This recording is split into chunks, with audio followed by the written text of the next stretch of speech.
Hello সবাইকে, তিথিস ওয়ার্ল্ডে তোমাদের সবাইকে স্বাগত। সকাল সকাল মাম্মাকে ঘুম থেকে তুলে দিয়ে এখানে ওর জন্য খাবারটা দিয়ে আসলাম। 1 গ্লাস দুধের মধ্যে 2 চামচ ছাতু দিয়েছি আর 2টো বিস্কুট দিয়েছি। কখনো কখনো জুনিয়র হরলিক্সও দিই সকালের দিকে, ওটা একটু মিষ্টি মিষ্টি বলে ভালো খায় আর কি। তো এখনও নিজে নিজেই খেতে পারে, শুধু ওই সঙ্গে একজনকে থাকতে হয় আর কি। যাই হোক, ওইদিকেও খাওয়া দাওয়া করুক, দিদা আছে ওর কাছে, আমি এদিকে রান্নাবান্নাটা করে নিই।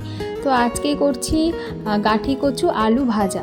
তো এর আগেও আমি দেখিয়েছিলাম ছড়া বা গাঠি কচু, এগুলো তো আমরা ঝোলেই খাই বেশি, তবে এইভাবে আলু ভাজার মতন ঝিরিঝিরি করে কেটে কালো জিরে দিয়ে ভাজলে বেশ ভালো লাগে, মানে একদম আলু ভাজা যেরকম হয় সেরকমই কিন্তু খেতে হয়।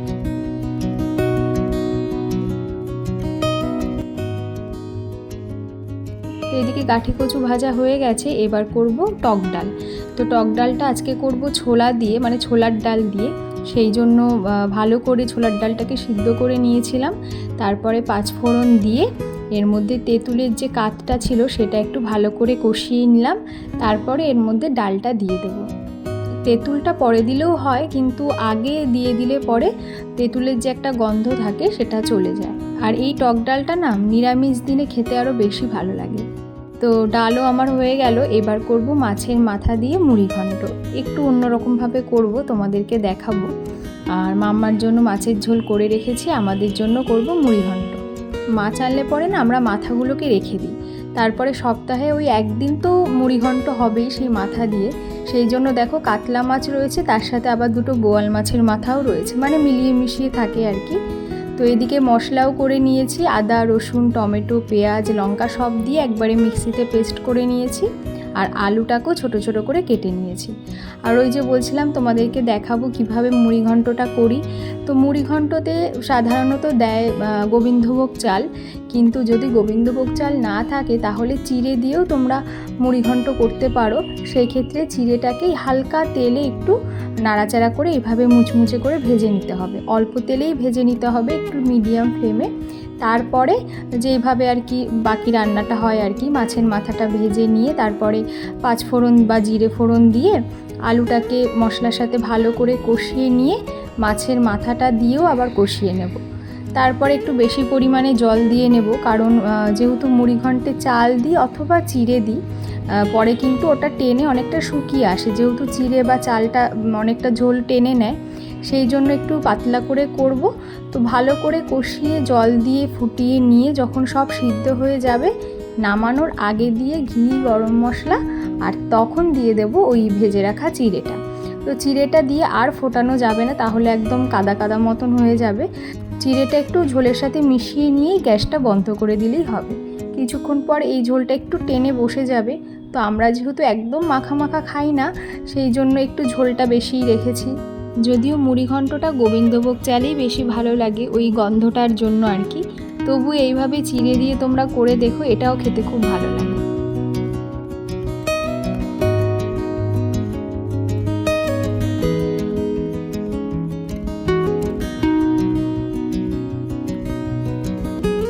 তো আজকের মতো রান্না তো আমার হয়ে গেল, পাতলা করে টক ডাল আর আলু গাঠি কচু ভাজা, তার সাথে মাছের মাথা দিয়ে মুড়ি ঘন্ট। তো এবার সন্ধ্যের জন্য অল্প করে মটর এখানে ভিজিয়ে রাখবো, কারণ সন্ধ্যেবেলা করব ঘুগনি, সেই জন্য মশলাটাও এখনই করে রেখে দেব। মটরটাও সিদ্ধ করতে পারতাম, তবে এখন কিছুটা ভেজানো থাক, যেহেতু অনেকটা সময় লাগে এটা সিদ্ধ হতে, তাই কিছুক্ষণ ভেজানো থাক। দুপুরের দিকে একবার সিদ্ধ করে নেব, তাহলে আর কি চা খেয়ে আর দেরি হবে না, তাড়াতাড়ি করে ফেলতে পারবো। এরপরে চলে আসলাম ঘরে, চাদরটা একটু পাল্টে নেব, আজকে আর সকালে পাল্টানোর সময় পাইনি, তো স্নানের আগে পাল্টাবো। আর আমার অবস্থা তো একেবারেই খারাপ, দেখতেই পাচ্ছ, কালকে মাথা ভর্তি দিয়েছি তেল, কারণ মাঝে মাঝে এখন মাথাটা যন্ত্রণা করছে। আর আমার খুব একটা যেহেতু তেল দেওয়ার অভ্যাস নেই, মানে ইচ্ছেই করে না তেল দিতে মাথায়, কিন্তু এই মাথা যন্ত্রণার জন্য মাঝে মাঝেই এখন তেল দিই। কালকেই সকালে তেল দিয়েছিলাম স্নানের আগে, আর রাতে দুদিকে 2টো বেনুনি করে এরকম টাইট করে বেঁধে রেখেছিলাম। তো আমার মা না আগে মাথায় তেল দিলে এরমভাবে টাইট করে চুল বেঁধে দিত, ওই জন্য আমিও এখন তেল দিলে আগের দিন আর কি এইভাবে চুলটা বেঁধে রেখে দিই, আর পরের দিন শ্যাম্পু করে ফেলি। তো আজকে ওই জন্য মাথাটা শ্যাম্পু করে নেব। তো চলো স্নান করে নিয়ে আবার আসছি।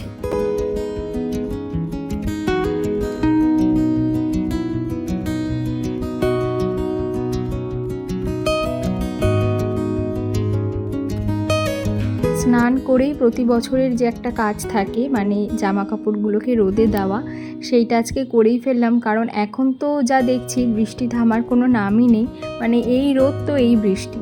তো সকাল থেকে দেখছিলাম রোদ রয়েছে, কিন্তু আর ছাদে এগুলো দেওয়ার সাহস পাচ্ছিলাম না। কারণ একভাবে যদি দাঁড়িয়ে না থেকে এগুলো রোদ খাইয়ে নিই, তাহলে দেখা যাবে হঠাৎ কখন বৃষ্টি নেমে এগুলো আবার ভিজে যাবে, তখন হয়ে যাবে আরেক বিপদ। তাই সমস্ত কাজ করে একেবারে স্নান করে ছাদে এগুলোকে কিছুক্ষণের জন্য রোদে দেব, একদম দাঁড়িয়ে থেকেই দেব, কিছুক্ষণ পর পর এসে একটু উল্টে পাল্টে দিয়ে একবারে ঘরে নিয়ে চলে যাব। কারণ এগুলোকে ছাদে দিয়ে অন্য কোনো কাজ করা যাবে না। এখন এই রোদটা রয়েছে, দাঁড়িয়ে থেকে একটু উল্টে পাল্টে দেবো আর কি। আর এই বছর তো তোমরা দেখেছোই যে আমাদের মানে প্রচুর বিয়েবাড়ি অকেশান এইসব লেগেই ছিল। তো ভালো ভালো শাড়ি সবই মোটামুটি পরা হয়েছে আর ধোয়াও হয়েছিল। এবছর যদি রোদে নাও দিতাম তাও হতো, কিন্তু তবু ওই যে প্রতি বছর দেওয়া হয় তো না দিলে একটু খুঁতখুঁতে লাগতো আর কি। তাই শাড়ির সাথে কিছু চুড়িদার ছিল, সেগুলোকেও অল্প করে রোদ খাইয়ে নিলাম। এবার এগুলোকে ঘরে নিয়ে যাব, মাম্মাকে খাইয়ে ঘুম পাড়িয়ে দিই, তারপরে আবার জামা কাপড়গুলো গোছাবো।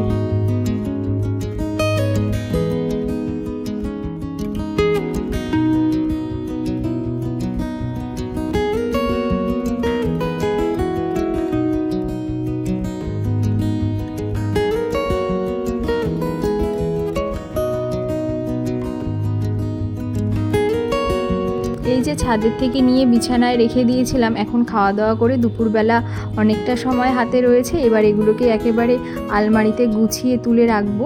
তো গোছাতে গোছাতে ভাবছিলাম যে তোমাদের সাথেও কয়েকটা শাড়ি শেয়ার করি, যেগুলো আমার কাছে ভীষণই স্পেশাল। আর এই শাড়িগুলো না একদম গরম অবস্থায় কখনোই তোমরা আলমারিতে তুলবে না, রোদের থেকে এনে একটু ঠান্ডা হলে তারপরে তুলবে। তো ওই যে বলছিলাম তোমাদেরকে কয়েকটা শাড়ি দেখাবো, যেমন ধরো এই যে এই শাড়িটা, এটা তো ওপারা সিল্ক। আর আমার বিয়ের সময় এই ওপারা সিল্কটা প্রথম উঠেছিল, আর সবাই তখন ওপারা সিল্ক পরেছিল বিয়েতে আর কি। আর আমার শ্বশুরবাড়ি থেকেও আমার বাসি বিয়ের জন্য এই ওপারা সিল্কটা দিয়েছিল। আমার বিয়ের পরের দিন হয়েছিল বাসি বিয়ে, আর সেই দিন কিন্তু আমি বিয়ের বেনারসিটা পরে বসিনি, এই শাড়িটা পরেই আমার সিঁদুরদান বা বাসি বিয়েটা হয়েছিল। তো ওই কারণে না এই শাড়িটা আমার কাছে ভীষণই স্পেশাল, খুব যত্ন করে রেখেছি, মাঝে সাঝে পরা হয় আর কি।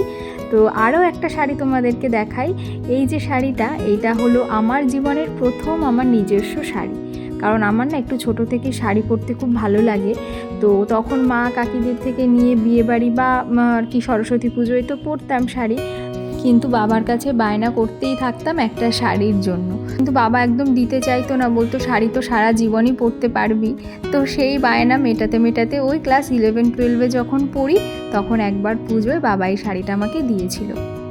তারপর থেকে এই শাড়িটা আমি অনেকবার পরেছি ঠিকই, তবে বিয়ের পরে আর পরা হয়নি, নিজের কাছেই এনে রেখেছি যাতে চোখের সামনে থাকলে কখনো পরতে পারি আর কি। তো এরপরে যে শাড়িটা তোমাদের দেখাচ্ছি, এইটা একটা শিফনের শাড়ি, তোমরা এর আগেও আমার ভিডিওতে মনে হয় পরতেও দেখেছিলে। তার কারণ এই শাড়িটা আমার এত পছন্দের, অগন্তিকবার পরেছি আমি আর কি। তো এটা আমাকে দিয়েছিল আমার হাজব্যান্ড আমাদের প্রথম অ্যানিভার্সারিতে, দুজন একসাথে গিয়ে পছন্দ করেই কিনেছিলাম, মানে ওরই বেশি পছন্দ ছিল এই শাড়িটা। তো আমারও ভীষণ পছন্দের এই শাড়িটা এখন, তাই জন্য তোমাদের সাথেও শেয়ার করলাম। এরপরে আর দুপুরে শুইনি, হাতে একটু সময় ছিল বলে আলমারিটাও আজকে ভালো করে একবারে গুছিয়ে নিলাম। এরপরে বিকেলবেলা চলে আসলাম রান্নাঘরে চা করতে।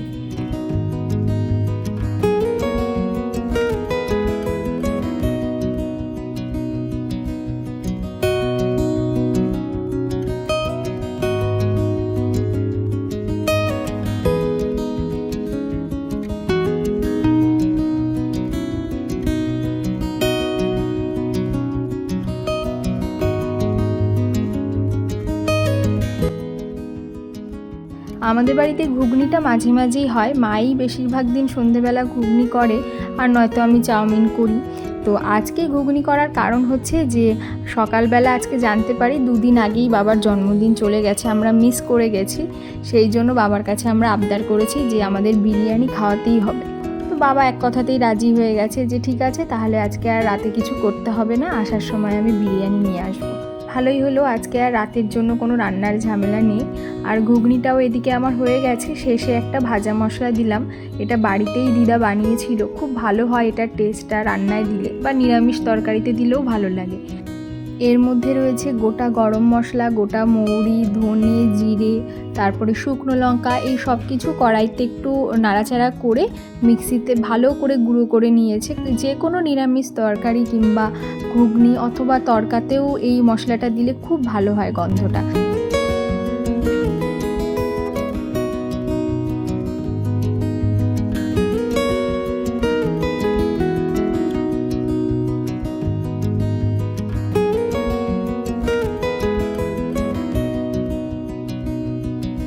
এরপরে তো চলে এসেছি ঠাকুর ঘরে, পুজো দেওয়াও হয়ে গেছে। ঠাকুরের বাসনপত্রগুলো ধুয়ে এখন ঠাকুরের কিছু সিংহাসনের কাপড় ছিল সেগুলোকে গুছিয়ে রাখছি, কারণ এর আগে জন্মাষ্টমী গেল, গণেশ পুজো গেল, তো ঠাকুর ঘরের এই কাপড়গুলো জমে গিয়েছিল, সেগুলো এখন কিছুটা ধুয়ে দিলাম, আবার পুজোর আগে আছে কিছুটা ধুতে হবে। তো এখন এগুলোকে গুছিয়ে নিয়ে মাম্মাকে একটু বইপত্র নিয়ে বসাবো পড়াতে।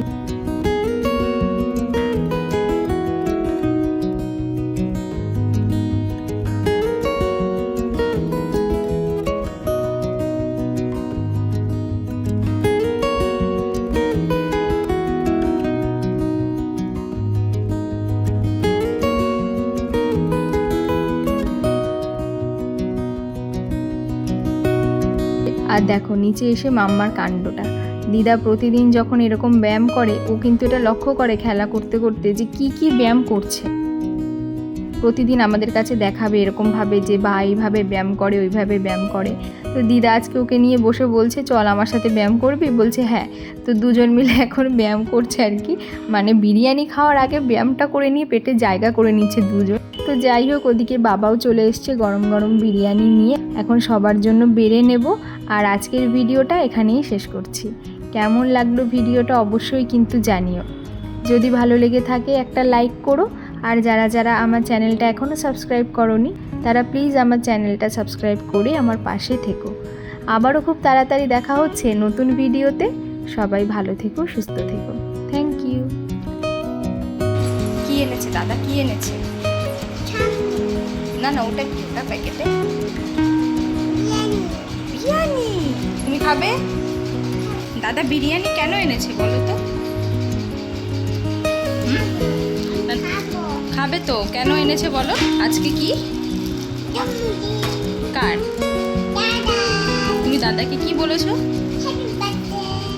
তাই, ঠিক আছে।